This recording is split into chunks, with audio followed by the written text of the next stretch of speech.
नमस्ते। मैंने इससे पहले कभी किसी फिल्म की रिव्यू बताई नहीं है, ना ही कभी किसी पॉलिटिकल डिबेट में पार्ट लिया है। पर कश्मीर फाइल्स मूवी देखने के बाद मुझे मेरे व्यूज़ बताने की, आपके साथ शेयर करने की इच्छा हुई, इसलिए ये वीडियो है। बहुत ही सिंपलिस्टिक पर्सपेक्टिव है मेरा, वो आपके साथ शेयर करना चाहती हूँ। जो मेरे जैसे सिंपल लोग हैं जो जो ज़्यादा इसमें पढ़ना नहीं चाहते, और मेरे इंटेलेक्चुअल फ्रेंड्स के लिए भी एक रिक्वेस्ट है, तो please watch this video till the end.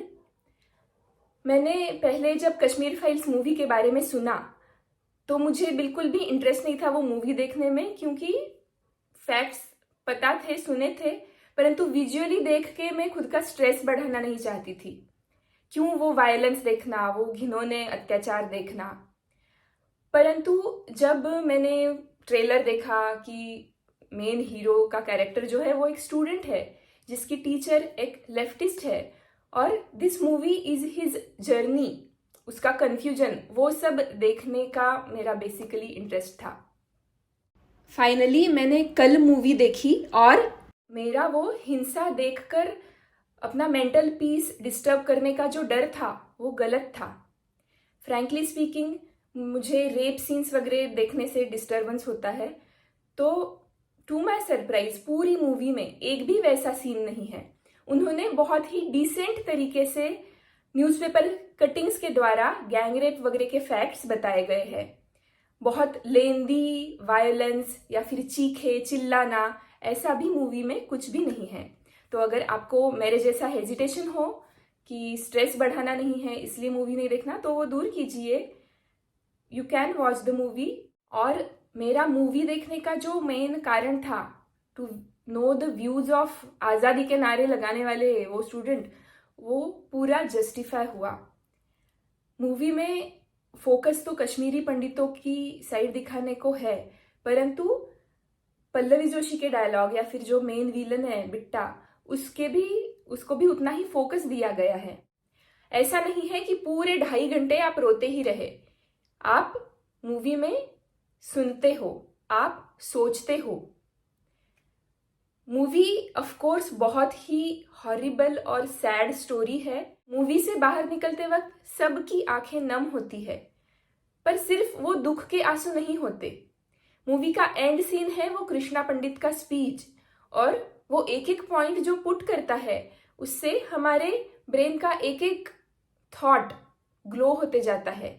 हम थॉटफुल होते हैं, हम सोचने लगते हैं कि एक कंप्लीट सिविलाइजेशन, कश्मीर का art, music, literature, cuisine, architecture नहीं रहा है अब। We are almost losing it. और वो जब ये बोलता है स्पीच, तब स्टूडेंट्स में से एक दो जन उसको अपोज करते हैं। चुप बैठो, दिस इज अ लाई, ऐसा कहते हैं। But at that time Krishna Pandit quotes references. So to all my intellectual friends, मेरी ये प्रार्थना है, मेरी ये अपील है कि वो रेफरेंसेस सुनने के लिए तो भी मूवी देखो, और वो रेफरेंसेस नोट करके वो खुद जाके देखो, पढ़ो, before you deny the fact. Movie का ही एक डायलॉग है, it is a war, it is a different kind of war, it is a war of narratives.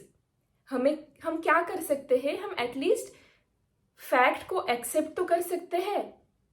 Denial, ये फैक्ट है ही नहीं, ये हुआ ही नहीं, without even trying to understand, without even trying to find out, ये insensible ही नहीं, क्रूएल चीज है। Every incident of the movie has a proof, documented और रियल ह्यूमन लाइफ वीडियो।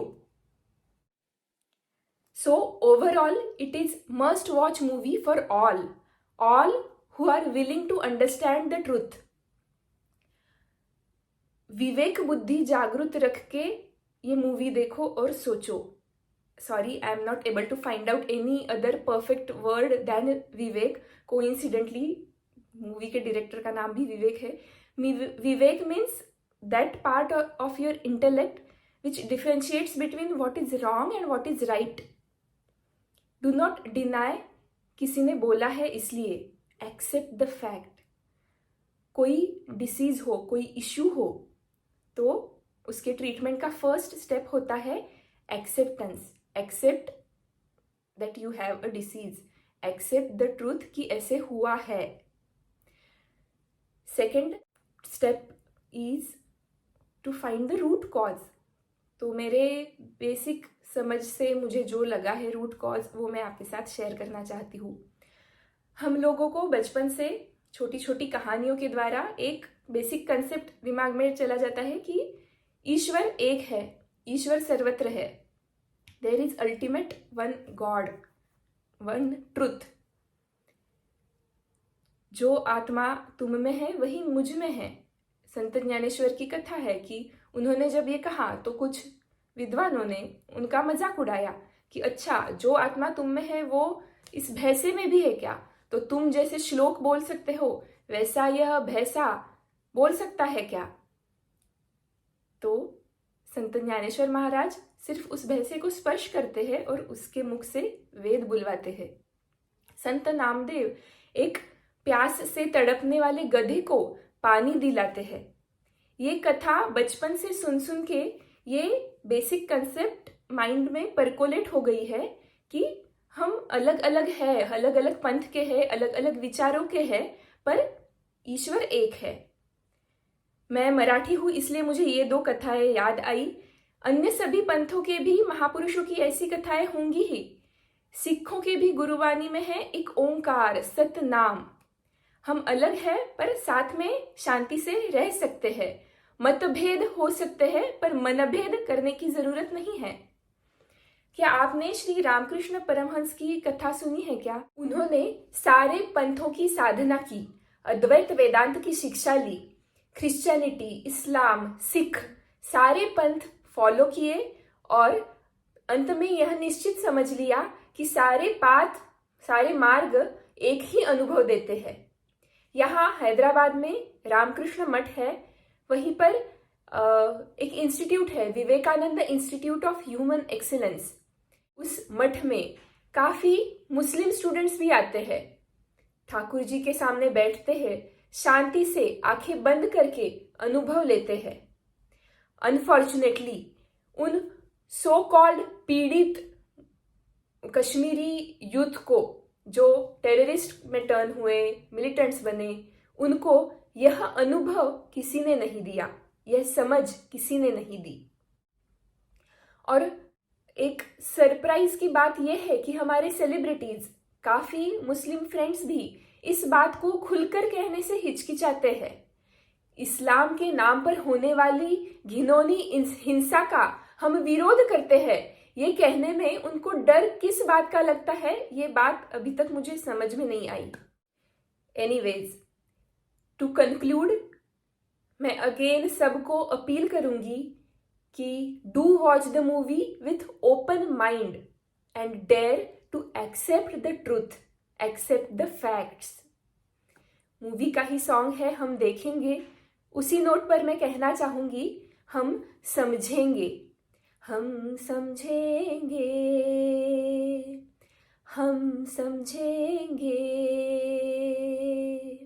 हम समझेंगे। Thanks for watching. धन्यवाद।